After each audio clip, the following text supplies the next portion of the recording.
তোমরা সকলে ভালো আছো? তো ক্লাস 11 মোটামুটি তোমাদের ফার্স্ট চ্যাপ্টার কিছু প্রবলেম করিয়েছিলাম, মূল থিওরিগুলো দেখিয়েছি, তোমরা নিশ্চয়ই করেছো। পরবর্তী কিছু অসুবিধা হলে আমি আবার ফার্স্ট চ্যাপ্টার পড়াবো। আজকে আমি সেকেন্ড চ্যাপ্টার চলে যাচ্ছি, ভেক্টর। ঠিক আছে, অনেকগুলো দিন পড়ানো হয়েছে ওই চ্যাপ্টার। কিছু গ্রাফিক্যাল প্রবলেম তোমাদের দেখানো হবে, সেটা ধীরে ধীরে দেখাবো। যে প্রবলেমগুলো করিয়েছিলাম সেগুলো ফেয়ারে তোমরা প্র্যাকটিস করবে এবং বাকি প্রবলেমগুলো করবে, আর তারপরে আমি নেক্সট ক্লাসে পড়াবো। এখন একটু এগিয়ে দিতে হবে, কারণ তোমরা পিছিয়ে গেছো। যাই হোক, আমি সেকেন্ড চ্যাপ্টারে দেখো কাইনেমেটিক্সেরই সেকেন্ড চ্যাপ্টার হচ্ছে কি ভেক্টর। তো ভেক্টরটা আজকে আমি ভালোভাবে একটু বোঝাচ্ছি। তোমরা সেটা বলতে গেলে আমি সরাসরি চলে আসছি ক্লাস 11 যারা মাধ্যমিক পাস করে এসছো এবং যারা 11-এর অ্যানুয়াল পরীক্ষা দিচ্ছ, তাদেরও ঠিকঠাকভাবে পড়া নেই। ঘরে বসে কবে পরীক্ষা হবে কিছু বুঝতে পারছো না, অতএব তোমরাও একই সঙ্গে ক্লাসটাকে ফলো করো, তাহলে তোমাদেরও লাভ হবে। ঠিক আছে? আর নতুন 11 যারা মাধ্যমিক দিয়েছে তাদের তো অবশ্যই লাভ হবেই। তো যাই হোক, দেখো তোমরা খুব ছোট ক্লাস থেকে দেখেছো যে রাশি মোটামুটি দুই প্রকার তাদের নেচার অনুযায়ী। একটা হচ্ছে স্কেলার রাশি, যাদের শুধুমাত্র মান আছে, আর একটা হচ্ছে ভেক্টর রাশি। তো এখানে স্কেলার কি না, যে রাশি শুধুমাত্র মান আছে কিন্তু কোনো দিক নেই, ঠিক আছে, তাকে কি বলা হচ্ছে স্কেলার রাশি। আবার যেসব রাশির মান ও দিক আছে তাকে বলা হচ্ছে ভেক্টর রাশি। মোটামুটি এখানে দিক মানটা বড় ফ্যাক্টর নয়, দিকটাই হচ্ছে বড় ফ্যাক্টর। কারণ এখানে তোমাদের যে চ্যাপ্টারটা আমি একটা শুরু করছি ভেক্টর, তো এর অনেক পার্ট আছে। এর সম্পূর্ণ একটা ম্যাথমেটিক্যাল সেকশন আছে, যেটা তোমরা ম্যাথমেটিক্স করলে বড় হলে পড়বে, ভেক্টর অ্যালজেব্রা উইথ ভেক্টর। ঠিক আছে? তো এখানে তোমাদের অ্যাকচুয়াল ভেক্টর জিনিসটা কি দেখো, ধরো তুমি এ পয়েন্ট থেকে বি পয়েন্টে যাচ্ছ, কি 30 কিলোমিটার পার আওয়ার গতি। যদি বলে কেউ, দেখো বলার ধরনটা কিরকম, যে তুমি 30 কিলোমিটার পার আওয়ার গতি নিয়ে যাচ্ছ, তাহলে কি এটা ভেক্টর। যদি বলা হয় এ থেকে বি এর দিকে তুমি 30 কিলোমিটার পার আওয়ার গতি নিয়ে যাচ্ছ, তাহলে এই রাশিটা কি হবে ভেক্টর রাশি। কারণ আমি একটা পার্টিকুলার এর ডাইরেকশন বা দিককে আমি নির্দিষ্ট করেছি। কি বললাম বোঝা গেল? তো এটাই হলো একটা ভেক্টর রাশির উদাহরণ। এবারে তোমরা জানো দ্রুতি হলো স্কেলার রাশি, আগে তোমাদের পড়িয়েছি। গতিবেগ হলো ভেক্টর রাশি, যেটাকে ভেলোসিটি বলে, দ্রুতিটাকে স্পিড বলে। এগুলো তোমাদেরকে আগে আমি বলেছি, সেটাকে আমি নতুন করে ডিসকাস করব। বই খুললেই তোমরা দেখতে পাবে যে এখানে কিছু কি আছে, ডেফিনেশন আছে। যে প্রাথমিক ডেফিনেশনগুলো তোমরা পড়বে, যে সমান ভেক্টর। সমান ভেক্টর মানে কি, যে এমন দুটি ভেক্টর থাকবে যাদের মান এবং দিক দুটোই কিন্তু এক। কি বললাম, তোমাদের বইতে প্রথমেই এক্সাম্পল দেওয়া আছে যে মান ও দিক দুটো ভেক্টরের একই হলে তখন তাকে কি বলা হবে সমান ভেক্টর। এবং বিপরীত ভেক্টর আছে, সেক্ষেত্রে কি হবে, মান একই কিন্তু বাবু কি 30 কিলোমিটার পাওয়ার আগে, কিন্তু তার ডিরেকশনটা আলাদা। অতএব মানটা এখানে বড় ফ্যাক্টর নয়। কি বললাম, কারণ অনেকে তোমরা কমেন্ট বক্সে লিখেছিলে যে ফার্স্টের চ্যাপ্টারটা ধরে পড়ালে ভালো হতো। অবশ্যই ভালো হতো, কিন্তু সেটা ধরে পড়াতে গেলে অনেক সময় যাবে, এবং সেটা আমি পড়াবো। বাকি চ্যাপ্টারগুলো একটু কভার করে দিলে, তোমাদের কনফিডেন্স হয়ে গেলে, ফিজিক্যাল কোয়ান্টিটি বা রাশিগুলোকে ভালোভাবে জেনে নিলে, তখন আমার সুবিধা। ওকে, তাহলে এটা হলো বিপরীত ভেক্টর। সেখানে কি বললাম, যে মান একই কিন্তু ডিরেকশনটা একে অপরের থেকে আলাদা। এক রেখীয় ভেক্টর মানে কি, দেখো বাবু, ধরো এটা একটা বড় লাইন, সেখানে ওই একই রেখার উপরে একই ডিরেকশনে দেখো কি আছে, এ থেকে বি একটা ভেক্টর, আবার ধরলাম বি থেকে সি একটা ভেক্টর। তাহলে একটা রেখার উপরেই ভেক্টরগুলো আছে বলে একে কি বলা হয়, এক রেখীয় ভেক্টর।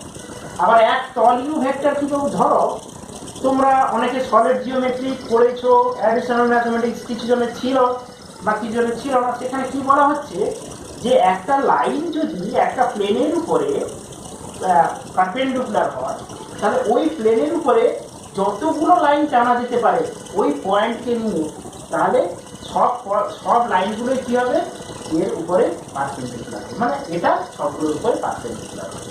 ঠিক আছে, এটাকে সলিড জিওমেট্রিতে আছে তোমাদের। ঠিক আছে, এখানে একতলীয় ভেক্টর মানে কি, একই তলে অবস্থিত, যে এই যে ভেক্টরগুলো এটা কি বলা হয়, সবগুলো একতলীয়, মানে একই তলে অবস্থান করে আছে যে ভেক্টরগুলোকে এটা বলা হয় একতলীয়। এবারে মোস্ট সিগনিফিক্যান্ট ডেফিনেশনটার জায়গায় আসছি, সেটা হলো কি বাবু, একক ভেক্টর। একক ভেক্টর কি দেখো, আমি এই তো ভেক্টরের কথা বললাম, তাও ফিজিক্স ওইসব কথা বলা টলা কিছু বিলিভ করে না। সে কি বিলিভ করে, যখন আমি কোনো কিছু জিনিসকে আমি কি করব, ইন ম্যাথমেটিক্যাল রিপ্রেজেন্টেশন তাকে আমি এক্সপ্রেস করতে পারবো ইন ম্যাথমেটিক্স, তখন তাকে আমি কি বলবো যে এটা আমি ফিজিক্যালি আমি লিখলাম ঠিক করে। তাই এখানে ভেক্টরকে আমি ম্যাথমেটিক্যাল ফর্মে লিখতে পারি কি করে বাবু, ভেক্টরের দুটো পার্ট, একটা হচ্ছে মান যেটাকে মড পার্ট দিয়েছি, তোমরা অনেকে কমপ্লেক্স নাম্বার করে ফেলেছো, -3 এর যদি মড করি তাহলে কি হবে 3, তাহলে এর ভিতরে মাইনাস অ্যাকচুয়ালি ভেক্টরে কি নির্দেশ করে, ডিরেকশন। তুমি কনভেনশনাল যে ডিরেকশন ধরতে অবস্থা minus sine indicate opposite to its conventional direction. তো এখানে যে মডিউলাস ভ্যালুটা আছে, মড যে ভ্যালুটা আছে, এখানে শুধু সেটা মানকে প্রকাশ করছে, যেটা বললাম যে রাশির দুটো পার্ট, একটা মান আর এটা হচ্ছে ডি, এটা হচ্ছে এন ক্যাপ দেওয়া আছে, একে বলা ইউনিট ভেক্টর। দ্যাট মিনস এর ভ্যালু হচ্ছে 1 ইউনিট, মান নেই নয়। তোমাদের আর একটা কথা বলি, এখানে শূন্য ভেক্টর আছে যার মান কিন্তু শূন্য, হ্যাঁ যাই হোক সেটা আমি পরে বলছি। এখানে ইউনিট ভেক্টর এটা হচ্ছে তার মডুলাস। এরপর আমি এই ইকুয়েশন থেকে লিখতে পারি কি, যে unit vector is equal two কি হবে, এ ভেক্টর বাই মডেল এ। অর্থাৎ কোনো ভেক্টরকে তার মডিউলাস অর্থাৎ মান দিয়ে যদি আমি ডিভাইড করে দিই তাহলে যেটা পাবো সেটা হবে কি, ইউনিট অবজেক্ট, ওই ভেক্টর একক ভেক্টর যার মধ্যে শুধু ওই ভেক্টরের ডিরেকশনটা ইনভলভ আছে, মান বা ভ্যালু কোনো ইনভলভ আছে। ঠিক আছে, তো এটা ভালো করে পড়বে, জানবে। তাহলে আমি একটা ভেক্টরকে এখানে তোমাদের এখানে প্রকাশের ভঙ্গিটা আর একটু বলে দিই। তোমাদের বইতে দেখবে ভেক্টর থেকে মোটা হরফে লেখা আছে, তুমি তো আর খাতায় মোটা হরফ ছোট রোগা হরফ এসবে লিখতে পারবে না। তো তোমাকে অবশ্যই কি দিতে হবে বাবু, arrow sign. Arrow sign indicates it's a vector point, okay. আর এখানে cap sign means it's a unit vector, okay. এগুলো তোমাকে মনে রাখতে হবে। কালার কিংবা মোটা এগুলো তোমরা লিখে প্রকাশ করতে পারবে না, যাই হোক এটা আমি বোঝালাম। এখন আমি ভেক্টরকে আরো কিভাবে, যে কোঅর্ডিনেট সিস্টেম পড়িয়েছিলাম তোমাদেরকে, যে একটা কার্টেসিয়ান কোঅর্ডিনেট সিস্টেমে আমি বলেছিলাম কি বাবু, এটা এক্স, এটা ওয়াই, এটা জেড, এটা কি 3D কার্টেসিয়ান কোঅর্ডিনেট, তাই না? 3 ডাইমেনশনাল বুঝেছিলাম আগে ডাইমেনশন ইলেভেন। তো এখানে যদি একটা পয়েন্টকে আমি সিগনিফিকেন্ট একটা পয়েন্টকে আমি করতে চাই, লোকেট করতে চাই, তাহলে অ্যাটলিস্ট আমাকে 3টে কোঅর্ডিনেটস প্রয়োজন, এক্স, ওয়াই এবং জেড। কি বললাম, এক্স, ওয়াই এবং জেড। এটা আমি কি বললাম, ইন ম্যাথমেটিক্যালি যদি একটা 3D কার্টেসিয়ান সিস্টেমে কোনো বডিকে আমি লোকেট করতে চাই তাহলে এক্স, ওয়াই, জেড এই 3টে কোঅর্ডিনেটে আমি তাকে এক্সপ্রেস করতে পারি। কিন্তু এই ভেক্টরে অ্যালজেব্রা বা ভেক্টরে তুমি এই পয়েন্টটাকে কিভাবে এক্সপ্রেস করবে, ধরো এই পয়েন্টটার নাম দিয়েছেন এ, তাহলে এ পয়েন্টকে আমি লিখতে পারি, দেখো বাবু এ কি হলো, এক্স আই ক্যাপ আমি লিখে দিচ্ছি, তারপর তোমাকে বোঝাবো যে আই ক্যাপটা কোথেকে এলো, plus y j cap plus z j cap. মানে আমি কি বোঝাচ্ছি বাবু, দেখো যে আই ক্যাপটা হলো কি, আই ক্যাপ সর্বদা এক্স অ্যাক্সিস বরাবর ইউনিট ভেক্টরকে কি করে এক্সপ্রেস করে। সিমিলারলি জে ক্যাপ কি করে, ওয়াই অ্যাক্সিস বরাবর ভেক্টরকে এক্সপ্রেস করে, এবং কে ক্যাপ কি করে, জেড অ্যাক্সিস বরাবর ভেক্টর ইউনিট ভেক্টরকে এক্সপ্রেস করে। তাহলে এক্স কি ইন্ডিকেট করছে, যে এক্স অ্যাক্সিস বরাবর ইউনিট ভেক্টর আই ক্যাপ, আবার ওয়াই এইটা সেটা কোন অ্যাক্সিস বরাবর আছে না, ওই জে আছে, যে হচ্ছে কি ওয়াই অ্যাক্সিস বরাবর ডিরেকশনটাকে আমি পড়াবো এক্স ওয়াই জে। তাহলে তোমরা বুঝতে কি এটা সিমিলারিটি, জেড অ্যাক্সিস বরাবর ইউনিট ভেক্টরকে এক্সপ্রেস করতে। এখানে যদি আমাকে মড ভ্যালু অর্থাৎ এর মডিউলাস ভ্যালুটাকে আমাকে মড ভ্যালু, জানো তোমরা দুটো বাচ্চা মানে প্লাস মাইনাস দিতে হয়, কিন্তু আমি মড ভ্যালু নিয়েছি বলে আমি আর মাইনাস সাইনকে কী করলাম, আমি লিখলাম না। তাই এখানে কিছু লিখে মানে কি সাইন আছে, প্লাস সাইন। তাহলে দুটো ভাগ কি লিখতে পাবো, x square plus y square, বোঝা গেল। তার মডুলাস ভ্যালুটাকে কি করে ইন্ডিকেট করলাম, যে mod A is equal to x পুরোটা ভাগ x square plus y square plus, আমি সবটা এক্সপ্লেন করে দিয়েছি। প্লাস মাইনাসের মধ্যে মাইনাস সাইনটিকে আমি লিখিনি কেন, কারণ আমি মডুলাস ভ্যালু নিয়েছি। তাহলে এ ভেক্টরের নট ভ্যালু হচ্ছে √(x² + y² + x)। তো এই যে একটা পয়েন্টকে লোকেট করে ইন ভেক্টর যে আমি কি এক্সপ্রেশনে লিখতে পারি সেটা তোমাকে আগে ভালো করে বুঝতে হবে। এটা কোঅর্ডিনেট সিস্টেম অনুযায়ী এক্সপ্রেশন ছিল, এটা ভেক্টর সিস্টেম অনুযায়ী তাকে আমি এক্সপ্রেশন করলাম, তার নট ভ্যালু মিলে না। এখন মুশকিল হচ্ছে কি যে আমি যখন কোনো চ্যাপ্টার করবো বা পড়াবো তার উদ্দেশ্যটাকে আমাকে জানতে হবে। তাহলে এই যে ভেক্টর আমি লিখে দিচ্ছি এখানে, যে ভেক্টর আমি লিখেছি এই ভেক্টর এর মূল উদ্দেশ্য দেখো, ধরো এইখানে একটা পার্টিকুলার একটা ম্যাটার বা বস্তু আছে, আমি এখান দিয়ে কি করলাম, এর উপরে F1 বল প্রয়োগ করলাম, এপাশ দিয়ে F2 বল প্রয়োগ করলাম, এপাশ দিয়ে F3 বল। তোমরা অলরেডি জানো যে প্রযুক্ত বল একটা vector. As a result of which যে এ বস্তুটা যেখানে সিচুয়েটেড ছিল, আমি এই তিনটে বল প্রয়োগ করার পর তার অবস্থানটা কি হবে। তাহলে তুমি তো কি হবে, তুমি তো ম্যাজিশিয়ান নয়। Physics always obey a particular rule, যে অল ন্যাচারাল ফেনোমেনা একটা রুলে চলছে। সেই রুলটাকে তোমাকে বলতে হবে কীভাবে তুমি তাহলে বের করবে যে এ এমনিতে ছিল যখন তার উপর কোনো বল প্রয়োগ করছিল না, এখন বল প্রযুক্ত হওয়ার পর তার পিছনে।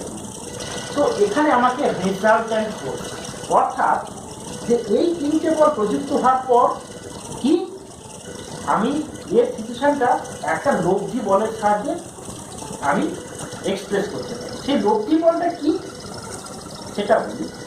ধরলাম F1 F2 F3 এই তিনটে প্রয়োগ করলে বস্তুর যে ফেনোমেনাটা ঘটছে সেই ফেনোমেনা যদি আমি কি করছি একটা বল অর্থাৎ F বল প্রয়োগ করলে ঘটে, তাহলে আমি বলতে পারবো F is the resultant force of that of F1 + F2 + এটা আগে ভালো করে বলবো। কি বললাম যে এই তিনটে বল প্রযুক্ত করে এ বস্তুটার অবস্থা যা যা হতো, সে হয়তো 2 মিটার/সেকেন্ড² বেগে তরঙ্গ নিয়ে চলছে। তাহলে আমি শুধু এ বল প্রয়োগ করে যদি আমি এর যা যা ঘটেছে সেই ঘটনাগুলো যদি এখানে এ বস্তুর ক্ষেত্রে ঘটে, তাহলে আমি কি বলবো, F is the resultant of that F1 F2 and F3। এখানে প্লাস সাইন দিলাম কেন, তুমি বলতে পারো যে মাইনাস সাইন দিলাম কেন। মাইনাস সাইন অলরেডি তার ভেক্টরের ডিরেকশনে চলে আসবে। তোমাকে যদি তুমি একটা ইন্টারভিউতে গেছো, তোমাকে জিজ্ঞেস করেছে যে একটা বস্তুর উপর F1 F2 F3 F4 F5 বল প্রযুক্ত করা হবে, তাহলে তার রেজাল্টেন্ট ফোর্স বা রেজাল্টেন্ট যে বলটা হবে সেটা কত। তুমি বলবে যে F1 এর সঙ্গে F2 এর অ্যাঙ্গেল কত, F3 এর সঙ্গে F4 এর অ্যাঙ্গেল কত, that doesn't matter to you. তুমি কি বলবে F1 + F2 + F3 + F4 তার অ্যাঙ্গেল হোক বা তারা কীভাবে অ্যাক্ট করুক সে তার ম্যাথমেটিক্যাল ইকুয়েশনের মধ্যে অলরেডি এন্ট্রি হয়েছে, মনে থাকবে। এখন তোমাদের ফার্স্ট এখানে যে প্রিন্সিপালটা আছে এটা কি, যে দুটো বল প্রয়োগের ফলে তার লব্ধি নির্ণয় মানে রেজাল্টেন্ট। তাহলে আমি রেজাল্টেন্টকে যদি আগে না চিনি তাহলে তার লব্ধি নির্ণয় করবো কী করছে। তাই আমি তোমাকে প্রথম রেজাল্টেন্টকে চেনালাম যে লব্ধি বল বলতে কি বোঝো, তার লব্ধি বলটা আশা করি বুঝতে পেরেছো। এবারে তোমাদের আমি আজকে লব্ধি বলের এটা করাবো না, খালি তোমাকে লটা বলে দিচ্ছি। কি বলা হচ্ছে এখানে, ভেক্টরের রেজাল্টেন্ট বের করানো তোমাদের চাপে অনেকগুলো ল আছে। ল অফ ট্রায়াঙ্গেল ত্রিভুজ সূত্র, ল অফ প্যারালেলোগ্রাম সামান্তরিক ভেক্টর যোগ সূত্র, এবং ল অফ পলিগন বহুভুজের সূত্র, ঠিক আছে। কিন্তু মোস্ট কনভেনশন এবং মোস্ট বেসিক লটা হচ্ছে কি, ল অফ ট্রায়াঙ্গেল অর্থাৎ ত্রিভুজের ভেক্টর যোগ। তো সেখানে করতে গেলে যে আমি প্রথম ছবিটা এঁকে দিচ্ছি, দেখো কি বাবু, যে ও এ বি এটা একটা ত্রিভুজ।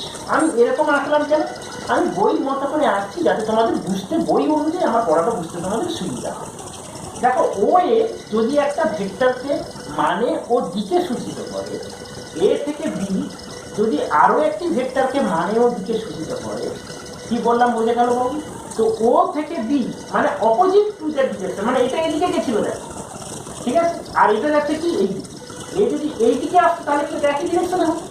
তাহলে অর্থাৎ এই দিক মানে ও বি কি করবে, এই ভেক্টর দুটি লব্ধিকে মানে ও দিকে। কি বললাম যে ত্রিভুজ সূত্র হচ্ছে একটি ত্রিভুজের দুটি সন্নিহিত বাহু, মানে this one and this one. যদি ভেক্টরকে মানেও দিকে প্রকাশ করে তাহলে বিপরীত ক্রমে গৃহীত তৃতীয় বাহুটি, দ্যাট মিনস OB, ওই দুটি ভেক্টরের লব্ধি বা রেজাল্টেন্টের মানে অতীতকে কি বললাম বুঝে গেল? প্রমাণ আমি করাচ্ছি না, আগে তুমি রেজাল্টেন্টকে জানো, তারপর তুমি ভেক্টরের যোগে শিখো। আমি আবার বলছি, একটা ট্রায়াঙ্গেলের দুটি কনজিকিউটিভ আর্ম যদি দুটি ভেক্টরকে তার ভ্যালু এবং ডিরেকশনকে ইন্ডিকেট করে, দেন কি হবে? থার্ড যে বাহুটি ইন অপোজিট টু দ্যাট ডিরেকশনে কি করবে? ওই ভেক্টর দুটির লব্ধির মান অতীতকে বিপরীত ক্রমে গৃহীত তৃতীয় বাহুটি। তোমরা এতদূর পড়ো, তারপরে আমি প্রমাণটা দেখাবো, কারণ এটা wholly new concept to you. তো সেটাকে তোমাকে ভালো করে আগে অ্যাকসেপ্ট করতে হবে, তারপরে আমি ভিতরে অ্যানালাইজ। ঠিক আছে? ক্লাস ভালো করো, শেয়ার করো, তারপরে আমি তোমাদের নেক্সট ক্লাস করবো। আশা করি বুঝতে পারছো। কমেন্ট বক্সে তোমরা কিছু কিছু লিখবে, তাতে আমি বুঝতে পারবো যে তোমরা ক্লাসটাকে ফলো করছো। তোমরা কিছুই না লেখো যদি, তাহলে আমি বুঝতে পারবো যে তোমরা ভিডিওটা দেখার জন্যই দেখছো, পড়াশোনা আদৌ হচ্ছে কিনা সেটা আমি বুঝতে পারবো। ঠিক আছে? আর যদি কোনো অসুবিধা থাকে তো সেটাও কমেন্ট বক্সে লিখবে, অতএব ক্লাসটাকে ভালো করে ফলো করবে। আজকে এতদূর থাক, সকলে ভালো থেকো।